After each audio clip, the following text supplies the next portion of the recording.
Welcome back to Subquery. Today is episode 15 of the Apex interview questions series. Topic: Mastering Apex Concurrency and Row Locking. For update, race conditions, deadlocks and unable_to_lock_row Masterclass. These are the questions that real interviewers at top Salesforce firms ask. Let's go. Here are the questions we're answering today.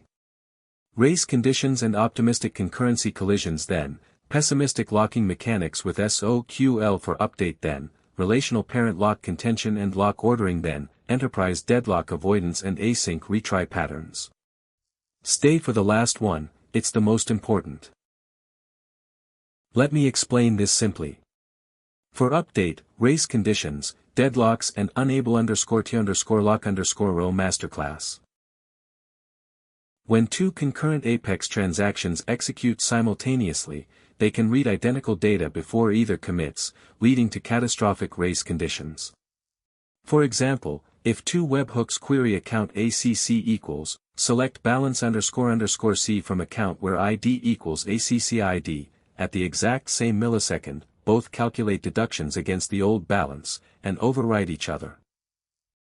This is classic optimistic concurrency collision without data isolation. Standard SOQL queries do not block other transactions from reading or modifying the same records. To guarantee data integrity in financial or inventory transactions, senior developers must enforce strict record locking mechanisms.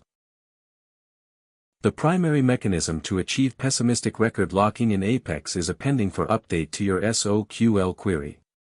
When you execute account ACC equals, select ID, balance__C from account where ID equals ACC ID for update, Salesforce places an exclusive lock on that row until the transaction finishes. Any subsequent concurrent transaction attempting to lock or update that exact record is forced to wait.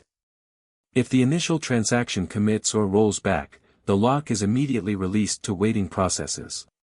This guarantees atomic updates and eliminates race conditions in multi-threaded environments. While for update is powerful, it throws a query exception or DML exception stating unable_to_lock_row if the lock cannot be acquired within 10 seconds. You cannot catch this timeout inside the same SOQL execution unless wrapped in structured exception handling. Furthermore, for update locks only the selected records, not records referenced in subqueries or related lookups. For instance, executing list account ACCS equals, select ID from contacts, from account for update, only locks the account, leaving contact records open to concurrent mutations. Never assume related child records are protected without explicitly querying them with locking.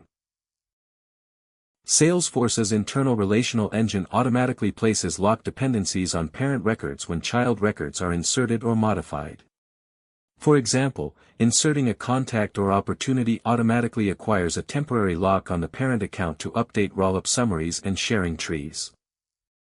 If high-volume integrations concurrently insert hundreds of children under the same parent, transactions will experience severe lock contention. To mitigate this in bulk Apex, developers should group child records by parent ID and sort them consistently before performing DML operations. This prevents distributed lock contention across parallel asynchronous batches. Deadlocks occur when transaction A locks record 1 and requests record 2, while transaction B locks record 2 and requests record 1. Salesforce automatically detects deadlocks and forcibly aborts one of the transactions with an unable_to_lock_row error. The bulletproof strategy to eliminate deadlocks in Apex is deterministic lock ordering across all execution paths. Always sort your record IDs ascending using recordids.sort. Before running, select ID from account where ID-IN, record IDs order by ID for update. Enforcing uniform locking order across triggers, batch jobs, and APs mathematically guarantees that circular lock waits cannot occur. When high concurrency integrations inevitably encounter row lock exceptions, your Apex architecture must implement an intelligent asynchronous retry mechanism. Inside your catch block for unable_to_lock_row, enqueue a queuable job implementing exponential backoff. You can write system.enqueueJob, new retriable process queuable, failed record IDs, attempt count +1, to safely delay execution and avoid hammer polling the database.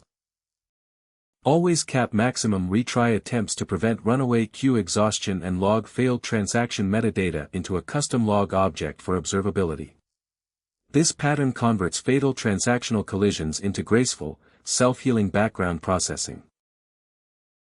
Using for update for high-throughput counters, like real-time voucher redemptions or inventory tallies, creates an unacceptable performance bottleneck.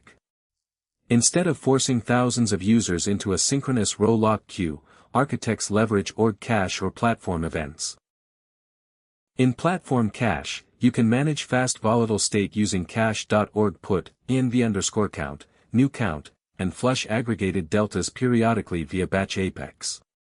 Alternatively, publish high-volume platform events that funnel increments sequentially through an automated subscriber trigger running with a controlled batch size. This decouples user experience from row-level database locking constraints. To master concurrency questions in senior Apex interviews, always summarize with a structured architectural checklist. First, keep locked transaction scopes as short as possible by deferring heavy callouts and calculations before acquiring locks. Second, remember that you cannot make HTTP callouts after querying records for update without encountering a callout exception. Third, always query parent accounts deterministically when processing child record integrations to minimize relational lock collision. Demonstrating deep awareness of lock timeouts, deadlocks, and async decoupling proves you write resilient, enterprise-grade Apex. Quick recap before you go. Use SOQL for update to enforce pessimistic locking and prevent dirty reads or race conditions. Sort all record IDs deterministically before locking or DML to mathematically eliminate deadlocks. Child DML operations automatically lock parent records due to rollups and sharing calculations. Never perform HTTP callouts after executing a for update query within the same execution context. These answers will set you apart in your next Salesforce interview. Like this video if it helped, it takes 2 seconds and helps the channel a lot. Next up, Episode 16, Apex Memory Leaks, Heap Size Architecture and Large Heap Optimization. See you tomorrow.